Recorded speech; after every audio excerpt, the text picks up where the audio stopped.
It's been over a month since we've checked in with one of our favorite guests and one of your favorite guests. We can tell by the viewership we get. He's Andrew Klavan, host of The Andrew Klavan Show and author of Strange Habit of Mind. Oh, there is Strange Habit of Mind right over your shoulder. My favorite book, I read it over Christmas vacation, and it is, I can't wait for the next one in this series. Oh, thank you. I just handed in the edit, and they're ready to go for next, I guess around next Thanksgiving, something like that. So we got to wait 10 months. Yeah, well, it's a series. You know, I gotta write them too. I can't just. I'm not like the AI that just produces them instantaneously. I get it.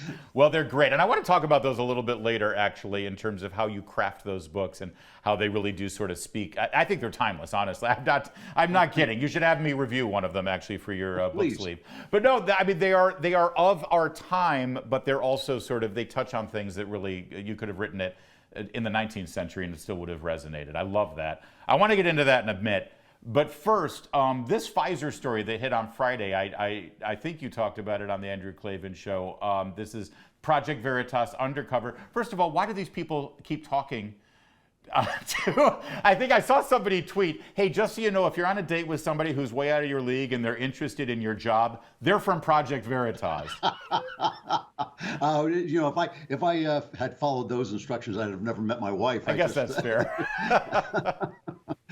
You know, it is interesting. You know, I really am a big fan of what James O'Keefe does at Project Veritas and support him a lot.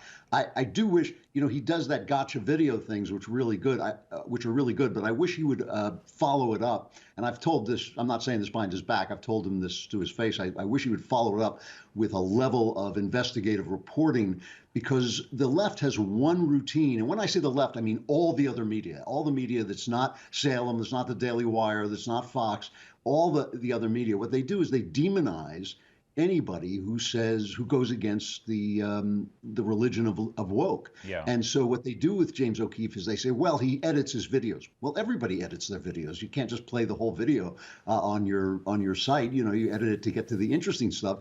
But he doesn't change it. He's never lied. He's never distorted anything that he said. They did the same thing to Fox News when Fox was at its peak. It was all, that's just on Fox News. And you think like, yes, but it's true. And they're covering stories that you don't cover because you're hiding everything that hurts the left. And so I really admire what he's doing. And I think this story in particular is a genuine scoop. It's not just a gotcha story. It's a genuine scoop. Oh, it's a huge story. And I wrote about it on Friday at Town Hall, and I ended with, it's so sad that Andrew Breitbart didn't live to see this latest one, because this is exactly the kind of thing that he would love. You were there. You were part of Andrew's inner circle there when the first James O'Keefe Acorn videos came out. And you're right. They try to shoot these down in the same way. There is a larger concern here, though, that Pfizer never really addressed with their sort of bizarre milquetoast statement that they put out Friday, which is, you know, they are kind of doing some pretty questionable things with regard to the vaccines, and you're not allowed to ask any of these questions. CNN, Washington Post, New York Times, they didn't do this expose. They wouldn't dare ask these questions. And I thought that's what a journalist's job was, Andrew. Oh yeah, you're being so old-fashioned. That's so 20th century of you, Larry, to think that a journalist's job is uncovering the truth as opposed to covering up the truth. You know, I even heard that the video, the Project Veritas video, was taken down on YouTube. I haven't checked that. It has. Well, that is really interesting. How did it become YouTube's job to protect this huge multinational, you know, billion-dollar big pharma company from the truth? From something their own guy said? When did that become, you know, the terms of use? You know, the scoop is twofold. It's not just that this guy who is fairly high up in the chain in research and development says that they are developing, they're basically doing gain of function research on the COVID virus. But it's also what he said about the regulators from the government, that the regulators are looking for work from Pfizer, so they're not about to do any actual regulating. Yes. Which means that you have a systemic bribery system in place where you come in and the regulators, the guys that we trust from the government to protect us, the people for whom the government works, are trying to get a job at Pfizer, so they're not about to say, oh, you're doing something illegal and you've got to shut it down. It's going to cost you money, because then they don't get the job. That's literal systemic bribery. That's a system already in place where nobody has to be dishonest in order to be taking a bribe. You're just taking the bribe automatically. So it is a double story. It's a real story. And the fact that YouTube took it down is actually one more arrow in the bow of those of us who believe that the people who run big tech need to be highly, highly regulated to keep them from doing this, to keep them from silencing the truth. Yeah. YouTube should not be allowed. It should be against the law for a company as large and as powerful as YouTube to silence Project Veritas when it's telling the truth. And strangely, Andrew, this issue is going to, I think, come up again when you look at the presidential election coming up. It's a rule here in D.C., everything has to be shot through this lens, especially for Republicans. It's got to be Trump versus DeSantis. Trump was asked again in an interview about a week ago about the vaccine, and he stands by. He said, listen, I saved hundreds of thousands of lives because of this vaccine, maybe hundreds of millions of lives, he said. There's a lot of people who would find themselves in the Trump camp who were very suspicious of this vaccine and the way it came to market. And then recently you saw Donald Trump coming out against, we just had Sebastian Gorka on earlier to talk about this latest round of Trump going after DeSantis, calling him sanctimonious, calling him a globalist. Are we going to be able to survive this primary, Andrew?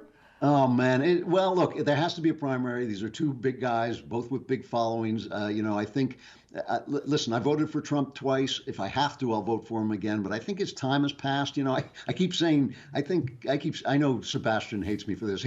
He disagrees, but I love Seb. But, I keep saying Trump was a godsend, but so was King Saul, and sometimes your time just runs out. I think that the thing about DeSantis is, you can accuse him of being a mini Trump, which in part may be true, but he's a mini Trump who knows how to govern.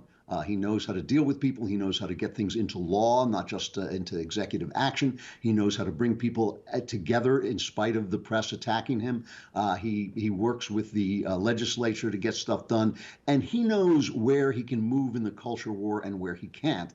They call it a culture war when we fight back. When we don't fight back, it's suddenly just culture. But when we fight back, it's a culture war, and he has really been great about it. He knows he's protecting children. He's protecting children from a sick, demented ideology that they're pushing into our schools. And really, the parents are all on his side. It is only a very, very thin crust of the elites who are against him. So I'm a DeSantis fan.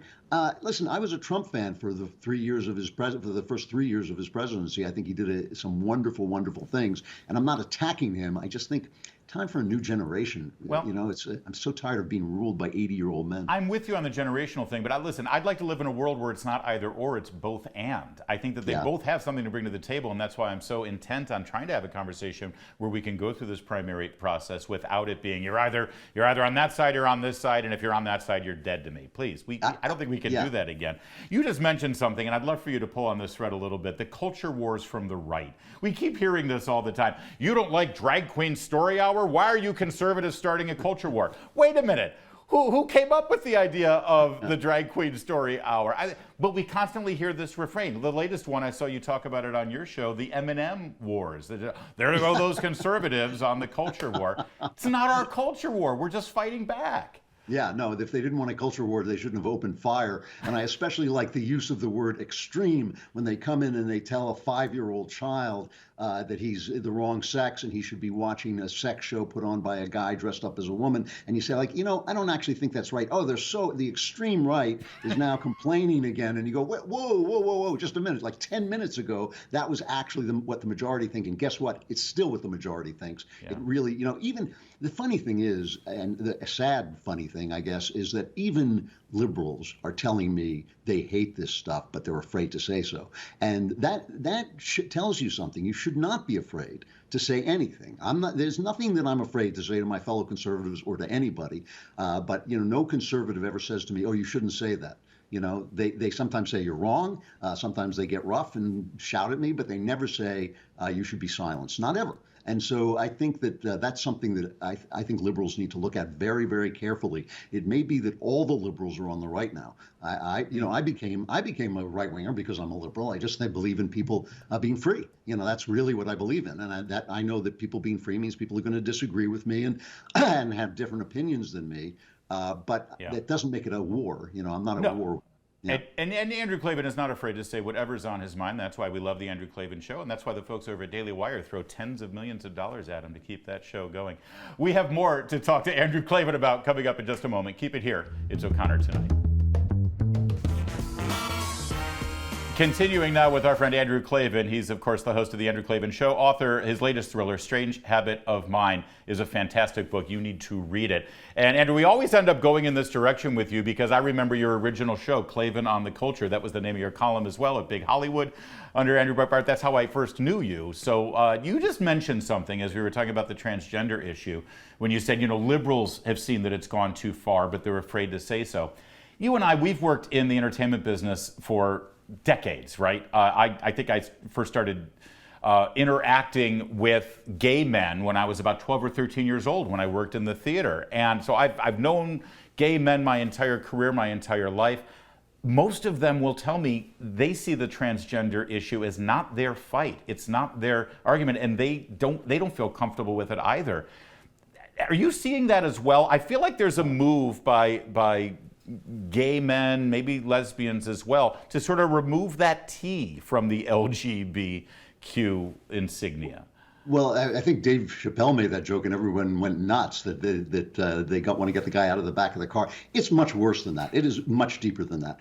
First of all, you've got to make a distinction, and we have a problem with this on the right. We've got to make a distinction between gay people and gay activists. Yes. Those are two entirely different people. A lot of gay people are like conservative. They're basically, want to live their life quietly, do their work, do all the things that we conservatives approve of, even though religious people may have a problem with their private lives. It is their private life, and it's really none of our business. It's between them and God.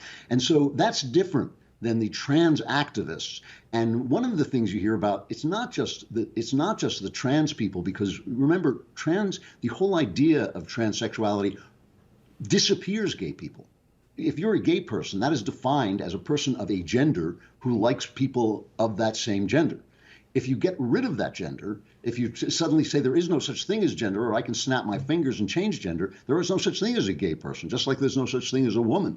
The whole thing kind of vanishes, and all the things that we have developed to protect people, to protect women from men especially, all those things disappear. But listen, when you talk to gay men, some of them will tell you they don't even believe there's such a thing as a lesbian.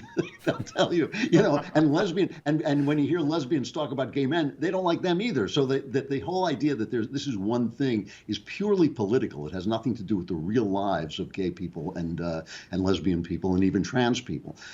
And so this is a real problem. This identity politics is a scam. It takes place on both sides.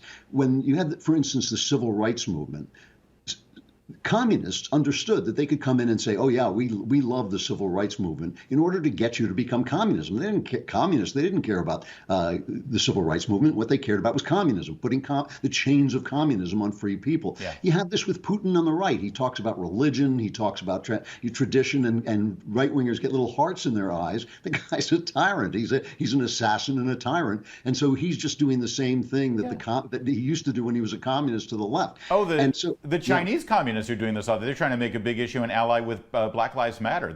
I assure you, the Chinese Communist government has no interest in advancing black civil rights in America, or certainly in their country.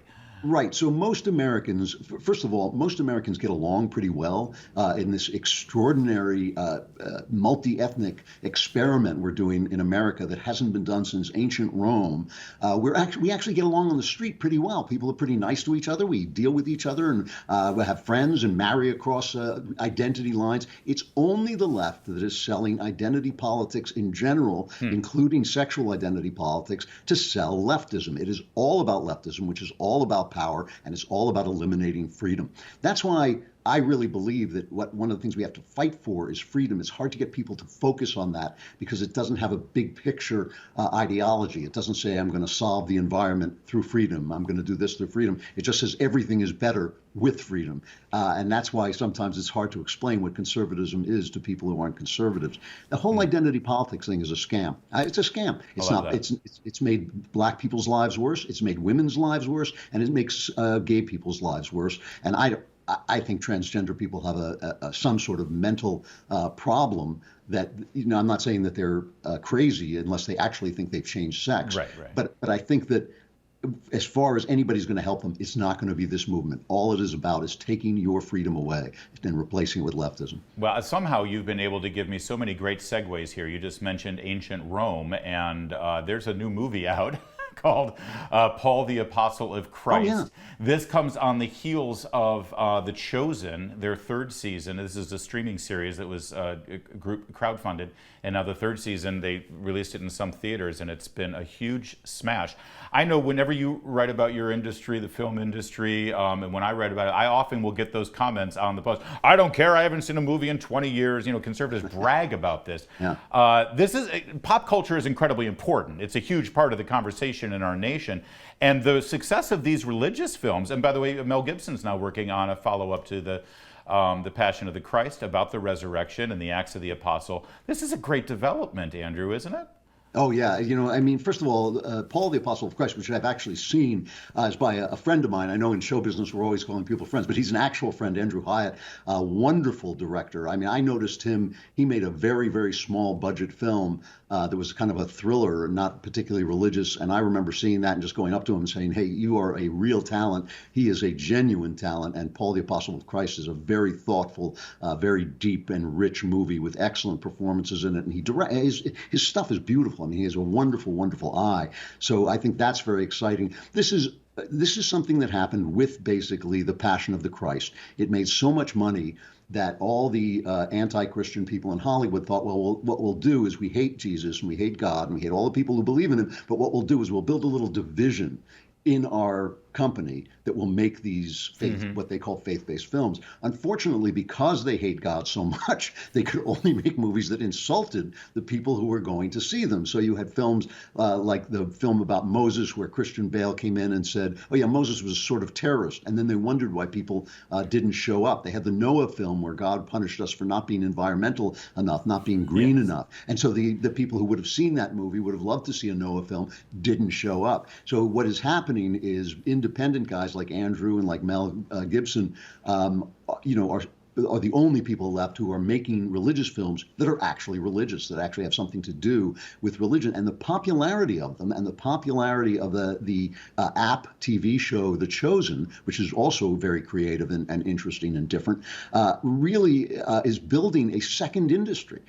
This is in my lifelong experience with publishing. This is the way it used to work. Publishers would get narrower and narrower and narrower, and then small presses would rise up that would do the things they weren't doing. And then big publishers would consume the small presses and make them part of their agenda.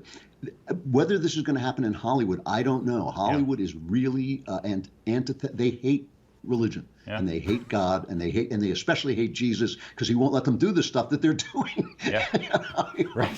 So they it's very hard for them to make religious pictures, but the indies are doing it. Yeah, they are, but I think that the reason why these are successful is because they're good. Because there's talent behind them, they're well done, and they speak to these sort of timeless and important themes. It brings me back to your book, Strange Habit of Mind, which really does, you don't talk, it's not a book about faith, it's not a book about religion, but there are themes in there that are timeless, and if you come with my faith-based perspective, I see it there. Yep. But it's still a great, compelling story. That's not easy to do. You have to be good, Andrew, and I think that that's part of what sometimes people in the arts, conservative side of the artistic spectrum, they forget that part of it. Yes, and you have to tell the truth about life. Life is hard, it's sad, it's tragic.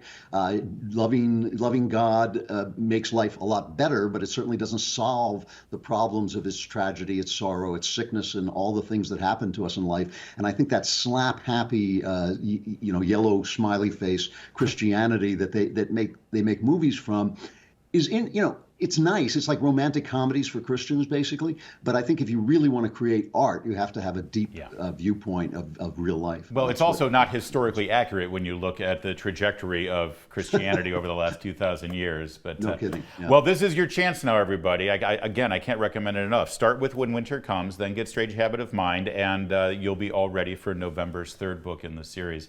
Andrew Klavan, always good to talk to you, my friend. Thanks for joining me. Great to see you, Larry. Thanks a lot. And congratulations on that huge multi-million-dollar contract there from the Daily Wire. I love just sort of. More to come on O'Connor Tonight.